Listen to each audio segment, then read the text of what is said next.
বাড়িতে যখন কেউ থাকে না আর খবর আসে যে গেস্ট আসছে অথচ রান্না হয়ে গেছে, তখন কি রান্না করব ওই ভেবে ভেবে আমি তো মানে মাথা খারাপ হয়ে যাচ্ছিল। তো ঘরেতে ডিম ছিল আর যা যা সবজি ছিল সেই সবজিগুলো দিয়েই আজকে একটা নতুন রেসিপি তৈরি করে ফেললাম। তো ডিমগুলো তো আগে সেদ্ধ করে নুন হলুদ মাখিয়ে রেখে দিয়েছি। এরপর একটা মিক্সিং জার নিয়ে এর মধ্যে কাজু বাদাম, কাঠবাদাম, রসুন, আদার কুচি, একটু জিরে আর একটুখানি দই ছিল, দইটাও দিয়ে দিয়েছি। দিয়ে একটা ভালো একটা স্মুথ একটা ব্যাটার তৈরি করে নিয়েছি।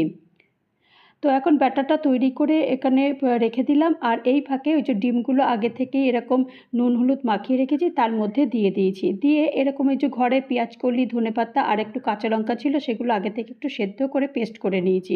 পেস্ট করে নেওয়ার পর তারপরে এরকম ভালো করে এই দইয়ের এই ডিমের মধ্যে এরকম মিক্সড করে রেখে দিয়েছি। এরপর গ্যাসে কড়াই বসিয়ে দিয়েছি আর গোটা গরম মশলা তেলে ফোড়ন দিয়েছি আর ডিমগুলো এরকম হালকা হালকা করে ভেজে নিচ্ছি। কারণ ঘরে তো কিছুই নেই, ডিম ডিম তো সবার ঘরেই থাকে, এটা যখন খুশি তখনই বানানো যায়। তো এই ডিমগুলো একটু হালকা ভেজে নিয়েছি। ভেজে নেওয়ার পর তারপরে যে এই পেস্টটা ছিল সেইটাই পুরোটাই দিয়ে দিয়েছি।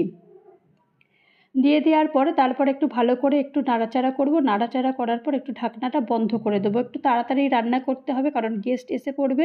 তো সেই কারণে ঢাকনা বন্ধ করে তাড়াতাড়ি করে রান্না করছি। তো দেখো, ঢাকনা বন্ধ করে দেওয়াতে একটু তেলটাও ছেড়ে গেছে আর একটু আগে থেকে একটু পেঁয়াজ ভাজা ছিল, সেই পেঁয়াজ ভাজাটাই একটু দিয়ে দিয়েছি। দিয়ে আর একটু ওপর থেকে গরম মশলা ছড়িয়ে দিয়েছি। আর পেঁয়াজ ভাজাটা তো ছিলই, ওটাও আরেকটু দিয়ে দিয়েছি। ব্যাস তৈরি করে ফেলেছি এই হরিয়ালি এগ। আর হরিয়ালি এগটা যখন গেস্টের কাছে গিয়ে পৌঁছলো তখন তো ওরা ভীষণই প্রশংসা করলো আর আমার তো ভালোই লেগেছে।